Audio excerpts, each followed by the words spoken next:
안녕하세요. 오늘도 사연살롱을 찾아주셔서 감사합니다. 저는 경기도에 살고 있는 30대 여성이에요.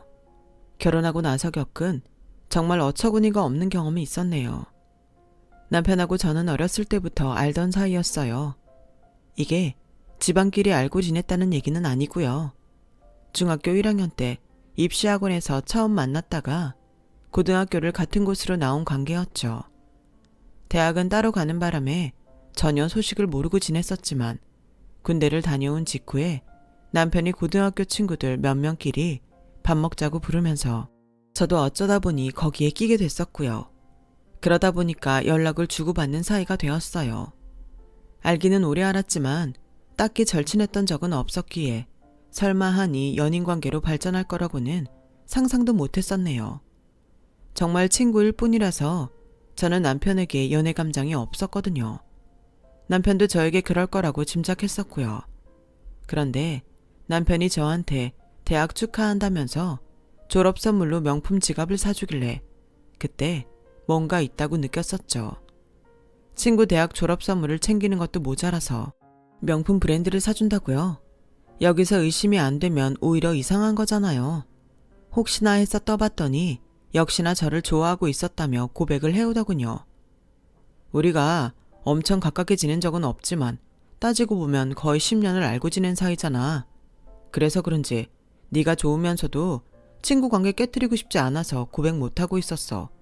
괜히 사귀었다가 깨지면 오랜 친구 사이도 없어지게 될까봐 걱정되더라고. 그런데 지금은 왜 나한테 네 감정 드러내는 거야? 이건 누가 봐도 나 좋다고 광고하는 거였잖아. 그건 내가 이전하고는 달리 너를 많이 진지하게 좋아하고 있어서 그래. 가벼운 연애 말고 결혼을 전제로 너랑 만나보고 싶은 생각을 갖게 되었어. 그럼 우리가 안 헤어지고 계속 함께 할 것 같아서. 남편이 멋쩍어 하면서도 진심을 담아서 한 고백에 저는 좋기도 했고 묘하게 착잡하기도 했고 마음이 애매했어요. 화목하지 못한 가정 안에서 자라신 분들 분명히 꽤 계시겠죠. 저희 집이 좀 우울했어요. 전 국민에게 불어닥쳤던 IMF라는 비극이 저희 집에 직격탄으로 꽂혔었다는 게 지금 생각해보니까 시작점이었죠. 아빠가 하셨던 사업이 그때 막 날개를 달고 제대로 빚을 보려고 했던 때였는데 IMF가 터져서 재료 수급이 안 되는 바람에 망해버렸어요. 저희 가족은 살던 아파트 집을 팔고 작은 연립 빌라로 이사를 갔죠. 아빠는 상심을 이기지 못하시고 술독에 빠져 지내셨어요. 차라리 술만 드시는 거면 모르겠는데 행패까지 부리시고 잠적을 하시라면 끝까지 하시던지 가출하셨다가 몇 달 뒤에 나타나서 돈 찾으면 난동 부리시고 그렇다 보니까 아빠의 존재란 지긋지긋하고 징그러운 공포 같은 거였어요. 당연히 실질적으로 집안의 가장은 엄마이셨고요. 엄마는 아빠 때문에 술이라면 질색을 하는 분이었는데요. 제가 중학교 때 딱 한 번 밤에 자다가 깨서 엄마가 김치를 안주 삼아 소주를 드시는 모습을 본 적 있어요. 좁은 집, 금세 저의 기척을 느끼신 엄마가 이렇게 말씀하셨었죠. 우리 딸들은 커서 결혼에 집착하지 말어. 여자들이라고 해서 꼭 결혼해가지고 행복을 찾을 필요는 없어. 진짜 이놈 아니면 안 되겠다 싶은 마음이 드는 괜찮은 놈이 있거든 결혼하고. 그렇지 않으면 그냥 혼자 사는 게 나아. 엄마의 그 음성이 얼마나 씁쓸했던지 세월이 지나도록 제 가슴에 박혀 있었어요. 결혼에 대한 막연한 부정적인 감정이 있었기에 저는 남편의 고백이 부담스럽게 들렸던 것 같아요. 생각은 자매들이 다 비슷하게 하고 있었던 것인지 언니들도 연애는 하면서 결혼 얘기는 안 꺼냈었죠. 결혼 말고 연애를 하는 거라면 저는 솔직히 남편이 마음에 들었기에 괜찮았어요. 그래서 오랜 친구였던 사이를 깨고 연인이 되었죠. 사귀면서 서로 집안 이야기는 거의 안 나눴어요. 진지한 대화는 주제로 안 끌어오는 편이었고요. 그러기에 교제 기간이 쌓여가도 저는 결혼을 머릿속에 그리고 있진 않았었네요. 하지만 운명의 장난과도 같은 엄청난 사고가 터지고 말았어요. 환절기도 아닌데 몸살 기운이 있는 것 같아서 이상하다 싶었을 때 문득 생리를 건너뛰었다는 게 떠오르더라고요. 제발 아니기를 바랐건만 저는 임신한 상태였어요. 극초기였기 때문에 저는 뱃속의 생명에게는 미안하게도 낳는 쪽으로 결심을 하기가 어려웠네요. 결혼만으로도 부담스러워서 생각을 멀리하던 저였는데 임신이라뇨. 저 혼자 만든 결과물이 아니니까 당연히 상대방도 알아야 한다고 생각했기 때문에 남편한테 알렸더니 한숨을 쉬면서 이렇게 말했었어요. 내가 임신한 게 아니니까 이래라 저래라 함부로 말은 못 얹겠는데 솔직히 말하자면 어떻게 고귀한 생명을 저버린다니 그런 생각을 할 수 있는지 나는 정말 이해가 안 간다. 그렇게 책임감이 없어? 지금 책임감을 논할 때야? 상황이며 타이밍이 따라주지 않으니까 임신이 당황스럽다는 얘기잖아. 그게 바로 책임감이 없다는 뜻이나 다름없어. 나는 너랑 다르게 책임감이 넘치는 사람이야. 그러니까 만약에 네가 출산 공포증이 있는 게 아닌 이상은 나랑 결혼해서 아이를 낳아줬으면 좋겠다. 내가 다 책임질게. 참나. 함부로 말을 못 얹겠다고 한 사람이 자기 의견은 이제 보니까 다 얘기했었네요. 근데 제가 왜 저 웃기지도 않은 말에 넘어갔을까요? 임신 호르몬 때문일지도 모르겠어요. 그때는 모든 게 너무 혼란스러웠으니까요. 그리고 저희 엄마가 하도 고생을 많이 하셔서 그런지 연세에 비해 많이 초췌하고 늙으셨거든요. 엄마의 약한 모습이 떠오르면서 혹시 손주를 안겨드리면 좋아하시지 않을까 하는 짐작이 들었던 것 같아요. 그래서 고민하다가 남편 데리고 엄마한테 인사시켰죠. 임신했다는 사실도 밝혔고요. 그러자 엄마가 화들짝 놀라시면서도 이왕 이렇게 된 거 가정 꾸려서 화목하게 살면 좋겠다고 눈물을 글썽이셨어요. 시댁에서도 흔쾌히 허락을 해주셨고요. 참고로 시부모님께서는 이혼을 하신 터라 댁에는 시어머니만 계셨네요. 상견례장이랑 결혼식장에 모두 시아버지께서 참석을 하셨는데 시어머니와 척보기에도 사이가 대면대면 하셨답니다. 남편에게는 나이 차이 많이 나는 누나가 한 명 있는데요. 그런데다가 시누이는 결혼까지 일찍 해서 큰아이가 벌써 초등학생이었어요. 시누이의 남편은 대릴사위였고요. 시댁이 원래 전통 막걸리랑 부침개 같은 걸 파는 식당을 가업으로 운영하거든요. 원래는 시어머니께서 도맡아 하셨는데 시누이 부부한테 전가를 하셨죠. 시댁에서 원래 시누이 부부가 함께 살고 있었는데 저희 부부가 결혼을 한다고 하자마자 분가를 했어요. 이참에 식당하고 더 가까운 동네로 집을 얻어서 나간다고 했어요. 저는 신경 안 쓰고 있었는데 시어머니께서 결혼하면 시댁에 들어와 살라고 저한테 그런 말씀을 하시는 거예요. 그 집에서 5시 살다가 넷 나가고 갑자기 나 혼자 되면 무서워서 어떻게 사니? 그냥 너희들이 들어와서 살려무나. 신혼집 매물 구하기도 힘들 것 같다면서. 말씀은 감사하지만요 어머님. 집은 어떻게든 구해보면 구해질 것 같아요. 그렇게 빼지 말고 그냥 들어와 살겠다고 그래. 이제 배도 점차 불러올 거고 태교도 해야 하고 애도 낳고 키워야 하는데 그거 다 도와줄 사람이 한 집에 살고 있으면 너로선 잘된 거지. 안 그러니? 세상 천지에 아직 친하지도 않은 시어머니랑 같이 사는 걸 반기는 며느리도 있을까요? 저는 그런 별종이 아니었기 때문에 시어머니의 제안이 몹시 불편했어요. 그래서 거절했는데 남편이 엄청 당황스러워 하더라고요. 우리 그냥 거기 들어가서 살자. 나도 취업 때문에 나와서 자취한 거라 엄마랑 살아보는 거 오래간만이라서 좋을 것 같아. 그리고 우리 엄마는 집에서 혼자 오래 지내면 안 된다고 그랬대. 그래서 더 우리가 같이 들어가서 살아드려야 하는 이유도 있어. 뭐? 혼자 지내면 안 된다고? 대체 누가 어머님께 그런 얘기를 했다는데? 이름은 까먹었는데 어디 무슨 보살님이라더라. 아무튼 굉장히 용하신 분이라고 그러더라. 이게 뭔 귀신 신하라 까먹는 소린가 싶었어요. 갑자기 웬 용한 보살이 등장한다는 거죠. 너무 황당했는데 혼전 임신으로 급하게 결혼하는 것이다 보니까 시일 안에 매물 구하기가 어려워서 일단은 시댁에 들어가 사는 것으로 하고 말았어요. 오래돼서 그렇지 평수 넓고 방 4개에다가 베란다에 다용도실에 창고까지 따로 있어서 내부는 좋았습니다. 그런데 짐 들여놓던 날 웬 아주버니 3분이 안에 계시는 거예요. 그분들이 저랑 남편이 쓸 방을 보면서 머리는 이쪽으로, 다리는 저쪽으로, 거울은 어디 쪽으로 막 이런 대화를 쑥덕거리셨죠. 그리고 시어머니는 그분들의 조언에 따라서 저랑 남편이 쓸 침대며 가구를 배치하셨고요. 알고 보니까 시어머니께서는 미신을 신봉하는 분이셨어요. 미신 타령을 입에 달고 사셨고 정말 소름 돋았던 게 집안 구석구석에 부적이 있다는 것이었어요. 너무 당황스러웠는데 결혼식이 목전이라 정신이 없어서 캐묻지도 못하고 결혼해 버렸네요. 변명을 하자면 제가 정신이 없을 만했던 게 햇수로 6년이나 연락 두절이셨던 아빠가 돌아오셨기 때문이에요. 상견례가 끝나고 나서 엄마랑 큰언니가 미친 듯이 아빠를 찾아봤었대요.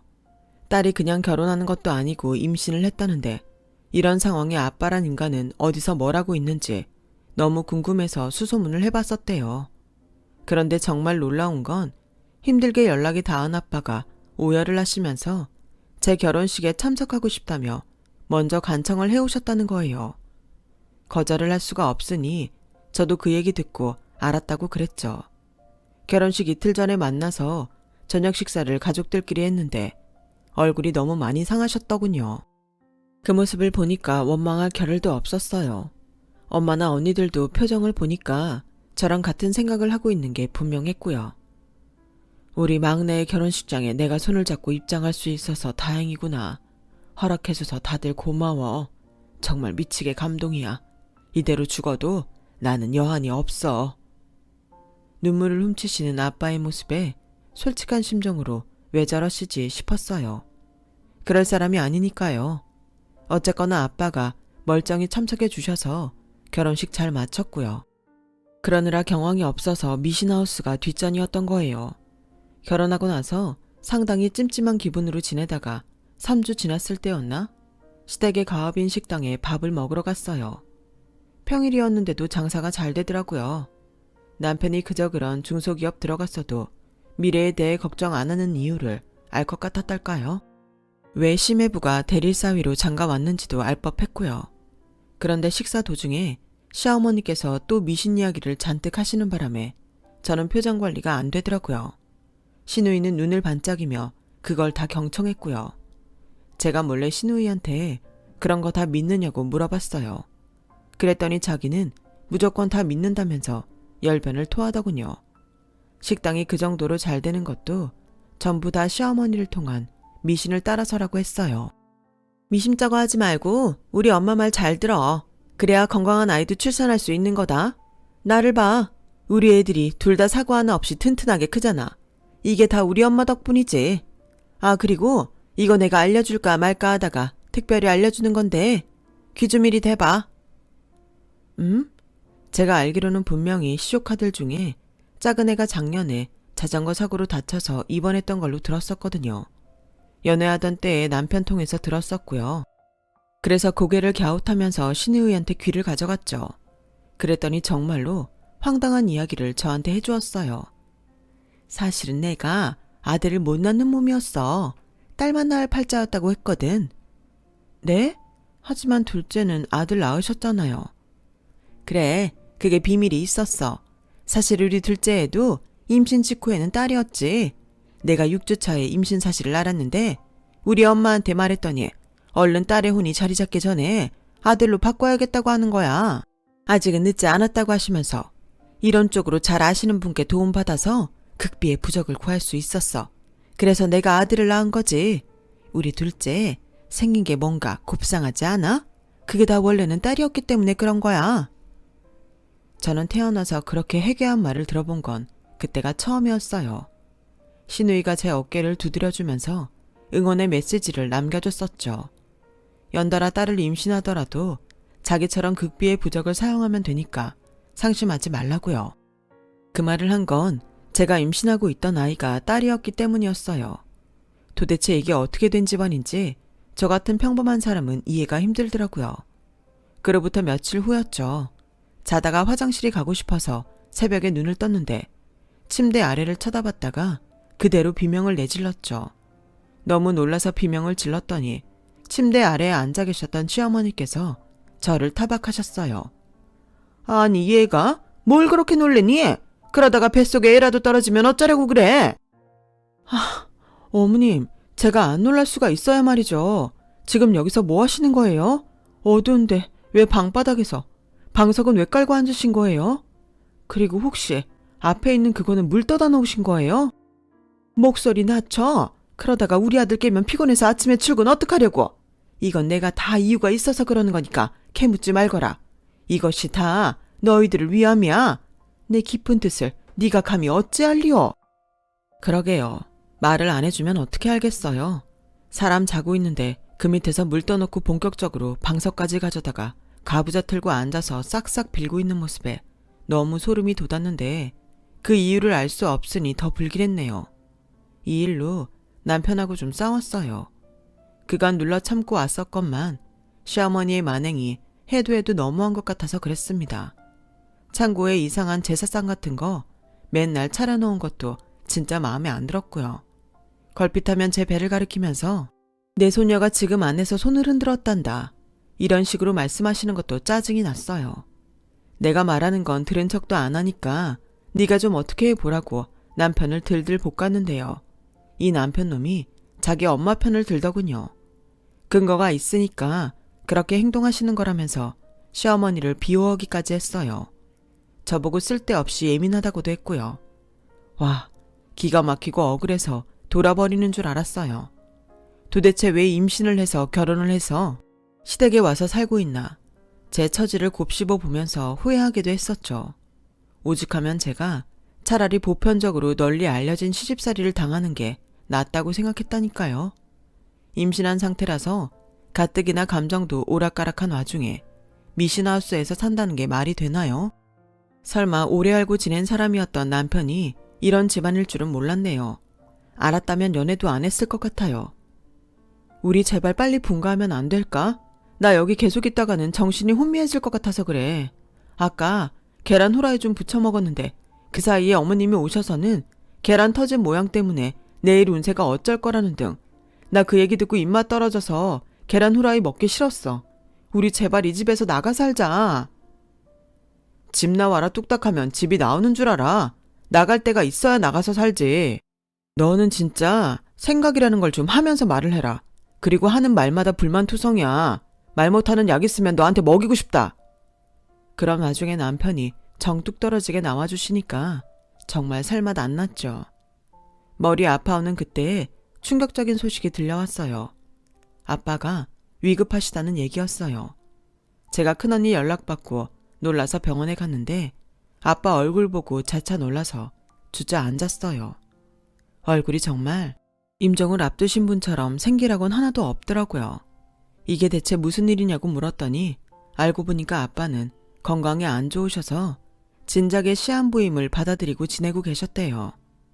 시한부 사실을 알게 되자마자 제 결혼 소식을 접하시곤 마치 운명과도 같다 생각하셨다고 말씀해 주셨죠. 아빠에게 남은 시간은 이제 얼마 없었어요. 오늘 내일 하시는 상태였죠. 저는 아빠한테 정이 없는 줄 알았는데 눈물이 막 나오더라고요. 엄마랑 언니들도 많이 충격받아서 어찌할 바를 모르고 있었죠.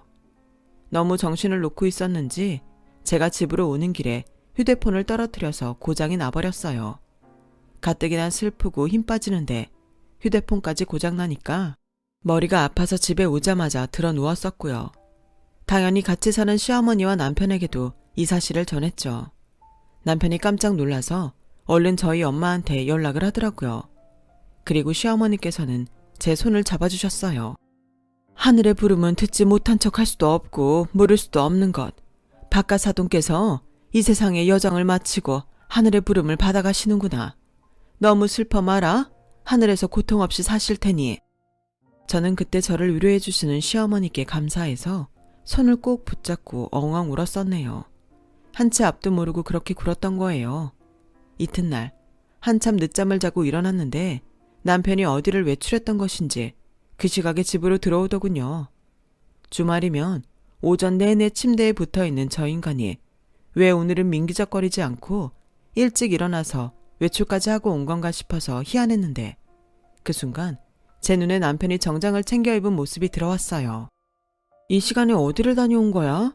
근데 정장 입었네? 그것도 위아래 검은색? 어디 상갓집에라도 갔다 온 줄 알았어. 무심코 말이 나갔는데 남편 대답이 없더라고요.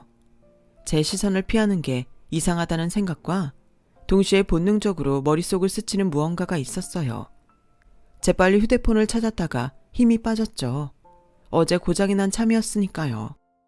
에이 설마 말도 안 되는 소리인 건 아는데 지금 다녀온 곳이 우리 아빠 장례식인 건 아니겠지? 내가 지금 억측하는 거겠지? 왜 대답이 없고 나를 쳐다보지를 않아? 안 되겠어. 내가 그냥 바로 병원에 가봐야겠다. 가서 아빠를 뵈면 되니까. 소용없어. 그게 왜냐면 장인어른 이미 돌아가셨으니까 새벽에 진작 연락이 왔었어. 뭐? 아빠가 정말로 돌아가셨다고? 게다가 연락이 왔었다고? 그럼 왜 나한테 말을 안 했어? 당연히 바로 나한테 알렸어야지. 나도 그러려고 했는데 새벽 2시였고 너 곤히 자고 있는데 어떻게 그래? 차마 깨울 수가 없더라. 미쳤어. 자고 있는 내 뺨을 쳐서라도 너는 날 깨웠어야 돼. 지금 벌써 점심때인데 너무 늦어버렸잖아. 전화 받자마자 나 안 깨운 건 백반양보해서 그렇다고 쳐. 어떻게 너는 이 시간까지 아무렇지도 않게 날 안 깨워? 지금까지 나 늦잠 자는 거 뻔히 보고 있으면서? 너무 분하고 허망하고 남편에게 실망스러워서 화를 냈어요. 전날부터 숨 쉴 때 불편했는데 진짜 숨이 턱턱 막혀오는 느낌이었죠. 남편은 저에게 대꾸도 못하고선 고개를 푹 숙였고요. 저는 다 필요 없으니까 당장 출발하겠다고 했어요. 그때까지만 해도 아빠의 부고가 너무 갑작스러워서 정신이 없었던 데다가 당연히 남편이 저를 데리러 장례식장에서 집으로 들른 줄 알고 판단했었거든요. 그렇게 지끈거리는 머리 부여잡고 나갈 준비를 하려고 들자마자 저를 향해 다가온 시어머니와 마주쳤어요. 내가 우리 아들한테 너 깨우지 말라고 그랬다. 내가 그랬어. 우리 아들은 죄가 없어. 어머니, 갑자기 이건 또 무슨 말씀이세요? 어머님도 새벽에 알고 계셨던 거예요. 저희 아빠 소식을요? 저만 빼놓고요. 도대체 왜 그러셨는데요? 제가 저희 아빠 돌아가셨다는 소식을 일찍 접하면 큰일이라도 나는 거였나요? 너는 어차피 바깥사돈과 그리 살갑지 못한 사이였잖니. 만일 부모 자식이라는 끈이 맺어지지 않았다면 현생에서 원수로 만났을지도 모르는 사이. 아무래도 장례식에 너는 참석하지 않는 편이 좋겠구나. 그런 상황이 아니라는 걸 알면서도 저는 어쩔 수 없이 시어머니께서 농담 혹은 장난을 하시는 거라고 생각했었어요. 왜냐하면 너무나도 말이 안 되는 소리를 들었기 때문이었죠. 그게 진심이면 너무 이상한 거잖아요. 그런데 시어머니께서 저를 진지한 눈빛으로 쳐다보시면서 이렇게 말씀을 이으셨죠. 만일 장례식장에 발을 들일 시에 뱃속에 든 아이한테 바깥사돈의 원혼이 묻을 거다. 바깥사돈과 너의 악연이 네 아이를 힘들게 만들 거라고. 너는 네 자식이 태어나기도 전부터 저주를 받길 원하니? 그런 건 아니겠지? 어머님, 제발 그 허무맹랑한 타령 좀 그만하세요. 저주라고요? 제가 처한 지금 이 상황을 저주라고 하는 거예요. 친정아빠 장례식장에 못 가는 게 말이나 되나요? 얘기가 안 통하는구나. 그렇다면 어쩔 수 없지. 나는 네가 잘못된 선택을 하게 될 수 없어. 내 손주의 미래를 망치게 내가 지켜만 볼 것 같니? 굳이 가야겠다면 강제로 널 막는 수밖에. 시어머니께서 제 뒤편을 보면서 눈짓했어요. 제 뒤에는 남편이 있었죠. 소름이 돋은 제가 도망을 치려고 했는데 남편이 더 빨랐어요. 뒤에서 저를 꽉 잡은 남편이 다시 저를 방 침대 쪽으로 데려갔죠. 힘의 우위에서 밀린 저는 침대에 억지로 앉을 수밖에 없었는데요. 너무 우라통이 터져서 두 사람을 쳐다본 순간 온몸에 소름이 돋아났어요. 시어머니와 남편이 웃음기 하나 없는 표정으로 너무나도 진지하게 저를 내려다보고 있었거든요. 마치 그 어떤 일이 있더라도 저를 장례식장으로 보내지 않겠다는 결연한 의지가 엿보이는 듯 했습니다. 당연히 대장은 시어머니셨기에 저는 침착하려고 애를 쓰면서 우선 회유의 말씀을 드렸어요. 하필 지금 휴대폰도 고장났는데 친정 식구들한테 연락도 마음대로 못하는 상황에 저한테 이러고 싶으세요? 이건 사람이 할 짓이 아니죠. 제발 저 좀 가게 해주세요. 제가 몸도 너무 안 좋아서 두 사람이랑 씨름하고 싸울 기력도 없다고요. 일어나지도 않은 일 때문에 장례식장에 못 가는 게 말이나 된다고 생각하세요? 저는 저희 아빠 딸인데 무슨 악연이 있어서 제 뱃속에 아이한테 저주가 걸린단 거냐고요. 아, 네가 나의 깊은 뜻을 어찌 이해할 수 있겠니? 다 지나고 나면 알게 될 것이니 지금은 그저 얌전히 있으면 된단다. 모두가 살자고 하는 길이니까 그런 줄이나 알렴. 나랑 오순도순 대화나면서 시간을 보내자꾸나. 그래야 얼른 슬픔도 털어내버릴 수 있지. 시어머니께서는 처녀 동료를 안 내비치셨고 화장대 의자를 끌어와서 오히려 제 앞에 앉으셨어요. 골이 깨질 듯이 울리더라고요. 남편은 심각한 표정으로 계속 서 있었고요. 저는 배가 뭉치는 느낌이 난다고 통증까지 있다고 말을 해봤으나 시어머니께서는 그건 저의 착각이라면서 황당한 응수를 하셨죠. 저는 너무 기가 막힌 나머지 차라리 웃음이 나더라고요. 개 같은 미신 타령이 심상치 않을 때 알아봤었어야 했는데 꾸역꾸역 참고 넘겼다가 결국 이런 사태가 났구나 싶어서 제 안일함을 원망했죠. 이 어처구니 없는 상황에 스트레스가 확 몰려들었던 것인지 저는 결국 기운이 빠져서 침대 위에 풀썩 쓰러지듯 눕고 말았어요. 한숨 자고 일어나라는 미친 시어머니의 소리가 들려온 직후였습니다. 갑자기 띵동하면서 현관 벨소리가 들렸고 그 다음으로는 누가 현관문을 쾅쾅 두드리는 소리가 멀찍이서 들려왔어요. 제가 억지로 정신을 다잡으면서 소리에 집중했죠. 당황한 남편이 누군가와 옥신각신하는 소리가 들려왔는데 따라 나간 시어머니 역시도 휘말려서 소란을 일으키고 있었네요. 그때 방 안으로 들어온 사람은 바로 저희 작은 언니였어요. 진짜로 집에 있었다니. 역시 멀리 사는 친구 집에 놀러가서 연락이 두절됐다는 말은 거짓이었어. 내가 이럴 줄 알았다고. 그 목소리를 듣자마자 안심이 되더군요. 그리고 남편이 장례식장에서 제 가족들에게 황당한 거짓말도 했음을 알 수 있었죠. 제가 멀리 놀러가서는 연락이 두절됐다고 했대요. 가족들은 그게 말이 되냐면서 안 믿으며 자꾸 추궁을 해댔고 압박감을 느낀 남편이 몰래 장례식장을 빠져나와서 집으로 왔었던 것이죠. 그 행동은 오히려 큰 의심을 불러왔고요. 작은 언니가 울먹이며 저를 부축해 주었고 저는 문 밖에 보이는 풍경에 한숨을 쉬었네요. 외삼촌이 제 남편의 멱살을 잡고 흔들었으며 그걸 말리려는 시어머니의 손길을 사촌 오빠가 강하게 뿌리치면서 욕을 하고 있었어요. 심상치 않은 소음에 놀란 이웃들이 경찰을 부르는 바람에 잠시 후에는 경찰까지 집으로 왔고요. 경찰이 이게 무슨 상황이냐고 묻자 남편의 얼굴이 시뻘개지는 것이 보였죠. 저는 언니들과 함께 현관으로 향했고요. 저에게 절대로 장례식장에 가지 말라면서 시어머니께선 소리를 지르셨는데 경찰들이 진정하시라고 막 말려댔거든요. 그러자 시어머니께서 경찰을 있는 힘껏 밀어버렸나 봐요. 우당탕 넘어지는 소리가 나서 그쪽을 쳐다봤는데 그리곤 외치셨죠. 네 놈! 내가 어떤 신과 통하는 줄 안다면 내 앞에서 그딴 머리는 못 저질렀을 텐데. 그 골 때리는 모습을 보자 정말 머리가 깨질 것 같이 아프더군요. 더 이상 할 말도 없더라고요. 그런데 병원으로 향하자마자 정신이 맑아졌던 것 같아요. 장례식장에 들러 아빠부터 배워야 할 것 같다는 강한 충동이 들었어요. 엄마가 놀라신 얼굴로 저를 맞아주셨는데 설명은 언니들한테만 맡긴 채 저는 아빠의 영정사진부터 마주했어요. 제가 좀 늦었어요. 죄송해요.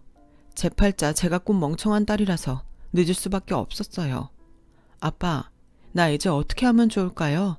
아빠 하늘나라 가시는 김에 저한테 답을 알려주고 떠나시면 안 돼요?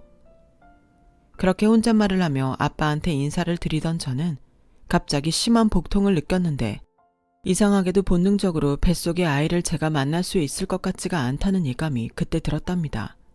몇 시간 후에 시누이가 찾아왔는데 오만상을 쓰면서 저한테 어처구니 없는 소리를 했어요. 너 멍청한 거 보니까 어이가 없다. 우리 엄마는 지금 너 때문에 알아 누우셨어. 네가 우리 엄마의 뜻을 거스르고 반항하는 바람에 일이 꼬였다면서? 너 관상부터 멍청한 걸 내가 알아봤어야 했는데. 저는 시누이의 말을 개무시해 주었어요. 어차피 나중에 박살낼 생각을 하니까 마음이 차분해졌거든요. 시누이는 저한테 쌍욕을 하며 자리를 떴고 저는 아빠를 보내드린 후에 시댁으로 돌아가지 않았어요. 제 짐은 외삼촌과 큰언니가 챙겨왔고요. 뱃속에 가여운 생명은 결국 세상의 빛을 보지 못한 채로 떠났어요. 조용히 심장이 멈춰 있었더군요. 가여운 생명에게 애도를 표하며 저는 남편에게 이혼 소송을 진행했죠. 그 내용 남편의 직장으로 보내기도 했습니다. 고인물들이 다니는 작은 곳이라서 소문이 나는 건 순식간이었죠.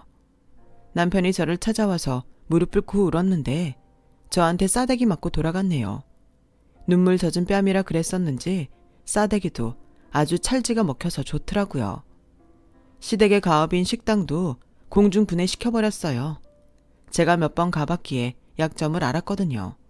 시대가 어느 때인데 근로계약서도 안 쓰고 사람을 부려먹나요?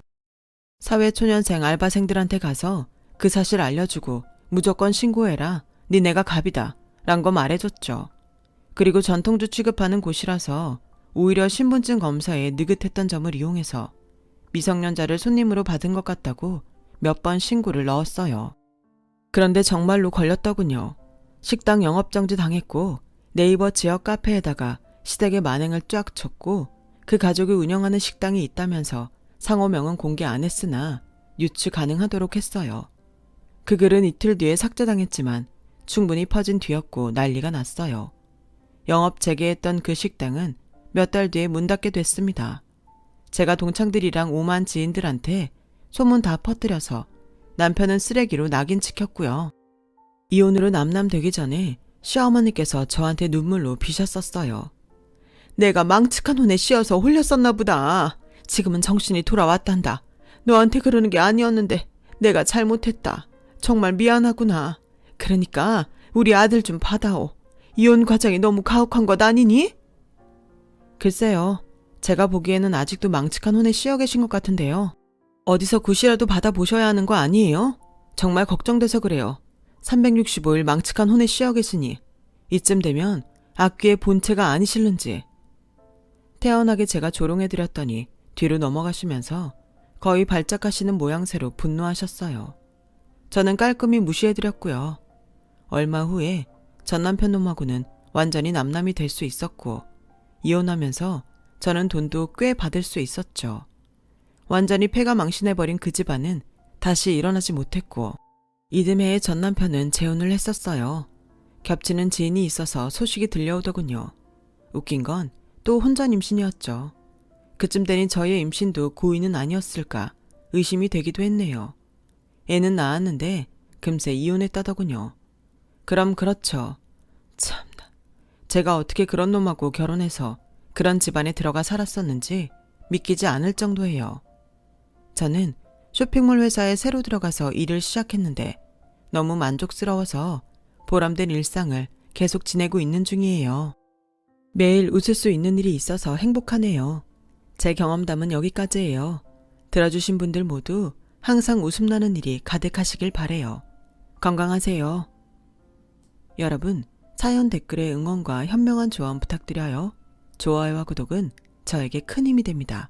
오늘도 좋은 일 가득하세요.